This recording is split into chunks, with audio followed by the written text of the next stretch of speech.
জীৱনত জয়ী হ'বলৈ কেইটামান টিপছ। এই পৃথিৱীত কোনোৱে ১০০% পাৰফেক্ট নহয়। গতিকে নিজৰ কোনো ভুলৰ বাবে সদায় দুখ কৰি থকা বন্ধ কৰক। নিজৰ জীৱনটোক কেতিয়াও আনৰ লগত তুলনা নকৰিব। শাৰীৰিক স্বাস্থ্যৰ প্ৰতি সচেতন নহ'লে আপোনাৰ শাৰীৰিক স্বাস্থ্য কেতিয়াও স্থায়ী নহ'ব।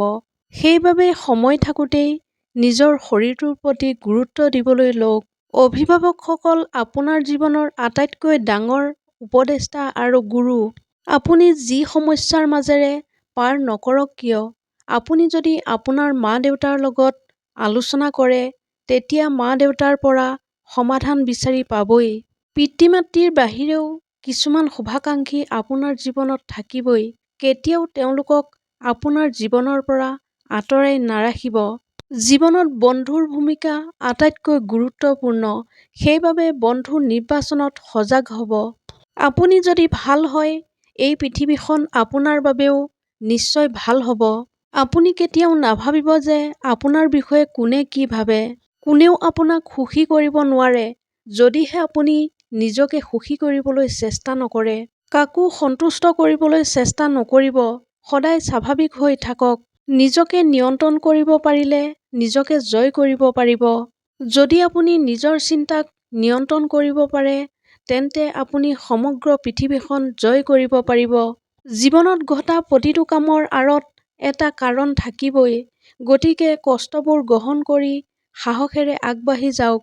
এটা ভাল মনে এটা বেয়া জীৱনক সলনি কৰি দিব পাৰে, কিন্তু এটা বেয়া মনে এটা ভাল জীৱনক ধ্বংস কৰি দিব পাৰে। অনুভৱ কৰোঁ, সুন্দৰ মানুহতকৈ সুন্দৰ মনৰ মানুহে বেছি প্ৰয়োজন। শিক্ষাতকৈ সংস্কাৰহে বেছি প্ৰয়োজন। আশাতকৈ ভৰসাৰহে বেছি প্ৰয়োজন। সহানুভূতিতকৈ ক্ষমাৰহে বেছি প্ৰয়োজন। এৰিব নোৱাৰাজনক ক্ষমা কৰিব লাগিব আৰু ক্ষমা কৰিব নোৱাৰাজনক পাহৰিব লাগিব। হৃদয়ৰ পৰা থকা সম্পৰ্কটোহে আচল হয়। কেতিয়াবা কিছুমান মানুহৰ অভ্যাসগত বা আচৰণগতভাৱে কিছুমান বেয়া গুণ থাকে। কিন্তু মানুহজন হৃদয়ৰ পৰা বেয়া নহয়। যদি আপুনি কাৰোবাৰ হৃদয়ৰ কথা বুজিব পাৰিছে বা অনুভৱ কৰিব পাৰিছে, তেনেহ'লে সেই মানুহজনৰ লগত সম্পৰ্কটো জীয়াই ৰখাৰ খাতিৰত আপুনি কিছু সহনশীল হোৱাটো খুবেই প্ৰয়োজন। ভৰি স্পৰ্শ কৰি কাৰোবাৰ পৰা আশীৰ্বাদ বিচৰাটো অতি সহজ, কিন্তু যেতিয়া আমাৰ কৰ্মই কাৰোবাৰ হৃদয় স্পৰ্শ কৰে, তেতিয়া সেই ব্যক্তিগৰাকীৰ হৃদয়ৰ পৰা আমাৰ বাবে স্বতঃস্ফূৰ্তভাৱে যি আশীৰ্বাদ ওলায়, সেয়াই প্ৰকৃত আশীৰ্বাদ।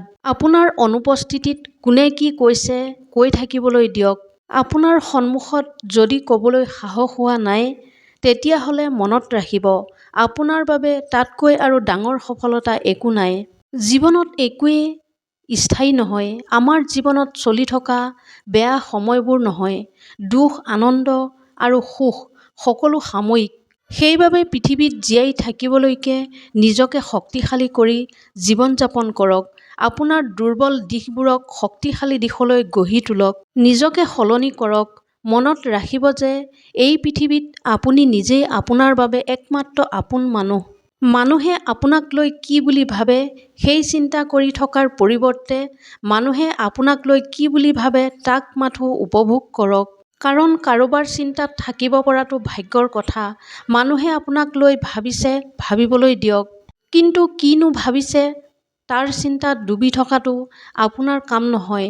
যদি আপুনি পজিটিভ হয়, তেন্তে আপুনি মানুহৰ চিন্তাৰ দ্বাৰা প্ৰভাৱিত কেতিয়াও নহয়। সেইবাবে পজিটিভ হ'বলৈ শিকক। মাথো আপুনি সৎ হ'ব লাগিব। মানুহে কি ভাবে সেয়া মানুহবোৰৰ মানসিকতাৰ ওপৰত নিৰ্ভৰশীল।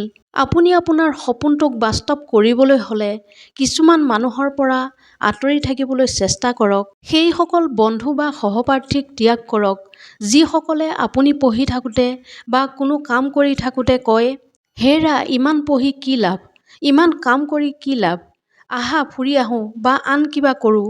বেয়া উপদেশ দিয়া বা বেয়া কাম কৰিবলৈ উৎসাহিত কৰা মানুহৰ পৰা আঁতৰি থাকিবলৈ চেষ্টা কৰক। যিসকল মানুহে আপোনাক কয়, আপুনি এইটো কৰিব নোৱাৰে, আপোনাৰ সামৰ্থ্যৰ ভিতৰৰ কাম নহয়। যিসকলে আপোনাৰ সন্মুখত প্ৰশংসা কৰে, কিন্তু পিছফালে আপোনাৰ নিন্দা কৰি ঘূৰি ফুৰে আৰু আপোনাৰ সুখৰ সময়ত কাষত থাকে, কিন্তু বিপদৰ সময়ত ঘূৰিও নাচায়। আচলতে তেওঁলোক আপোনাৰ শুভাকাংক্ষী নহয়। আপোনাক মূল্য নিদিয়া মানুহৰ পৰা আঁতৰি থাকিবলৈ লওক, যি আপোনাৰ কামৰ মূল্য নুবুজে। আপোনাক অৱহেলা কৰে, তুচ্ছ জ্ঞান কৰে, সেইসকলৰ আগত আপুনি কামৰ কথা আলোচনা নকৰিব। যিসকলে আপোনাৰ সপোনক ঠাট্টা কৰে, আপোনাৰ মনত হতাশা সুমুৱাই দিবলৈ চেষ্টা কৰে, অৰ্থাৎ নেতিবাচক কথাৰে আপোনাক আপোনাৰ সপোনবোৰৰ পৰা আঁতৰাবলৈ চেষ্টা কৰে, এনেধৰণৰ মটিভেশ্যনেল ভিডিঅ' পাই থাকিবলৈ মোৰ চেনেলটো ছাবস্ক্ৰাইব কৰিবলৈ নাপাহৰিব। ধন্যবাদ।